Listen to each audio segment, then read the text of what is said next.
تم اس کو اسی طرح صیغہ شک کے ساتھ نقل کرو، کیونکہ جب ذہن سے نکل گئی یہ بات تو تعین مت کرو کسی ایک کی۔ ہم نے قتل کی تعین کی، ہو سکتا حضور نے فیل فرمایا ہو، ہم نے فیل کی تعین کر لی، حضور نے قتل فرمایا ہو، تو ایسے شک کے ساتھ بیان کرو، القتل او الفیل، یا تو قتل فرمایا تھا یا فیل اور ہاتھی فرمایا تھا۔ قضا قال ابو نعیم، یہ ابو نعیم بھی اسی طرح نقل کرتے تھے۔ یہ ابو نعیم جو ہے یہ امام بخاری رحمۃ اللہ علیہ کے استاد ہیں۔ امام بخاری رحمۃ اللہ علیہ جو فرما رہے ہیں کہ تم اس کو اسی طرح شک کے ساتھ نقل کیا کرو، کسی ایک کی تعین مت کرو۔ یہ کہاں سے سیکھا امام بخاری نے؟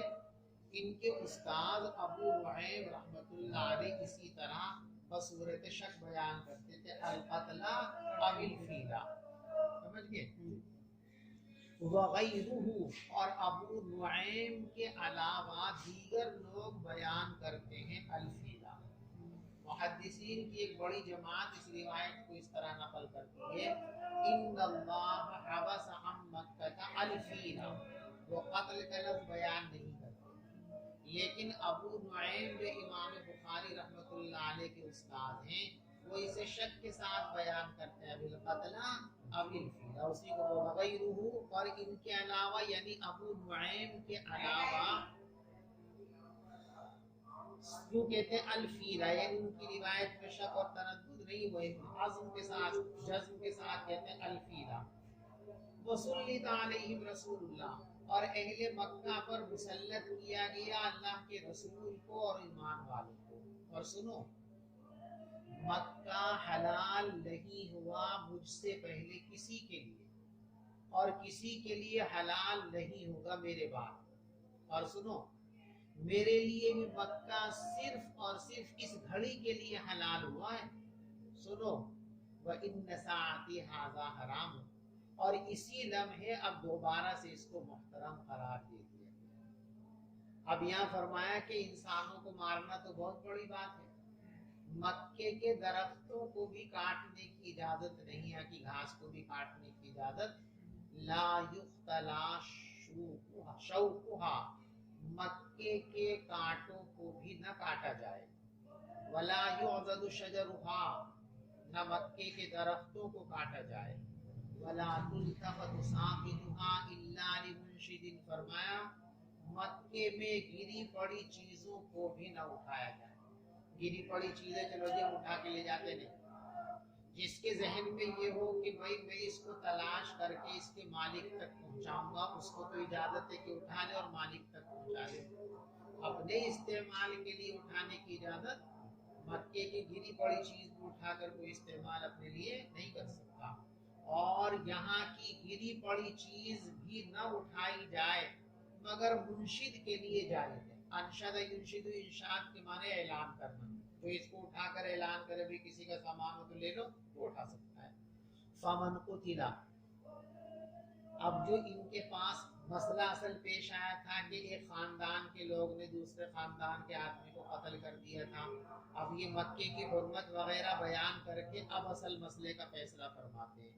فمن قتل، پس جس آدمی کو قتل کر دیا گیا، فہو بخیر النذیرین، تو اس کے گھر والوں کو، خاندان والوں کو دو باتوں کا اختیار ہے، اما ان یقتل و اما ان یفاد اہل القتیل، یا تو یہ کہ وہ دیت لے لیں یا پھر مقتول کے وارثین قصاص لے لیں۔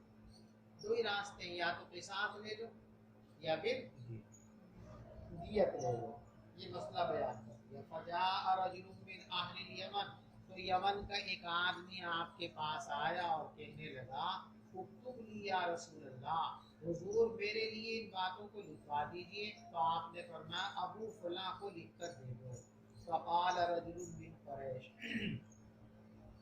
تو قریش کے ایک آدمی نے کہا، ان الاظفر یا رسول اللہ، جب آپ نے فرمایا کہ مکے کے درختوں کو بھی نہیں کاٹا جائے گا، حضرت عباس رضی اللہ تعالیٰ نے کہا کہ حضرت اظفر کی اجازت دے دیجیے، اس لیے کہ اظفر گھاس جو ہے اس کو ہم کاٹ کے جو ہے نا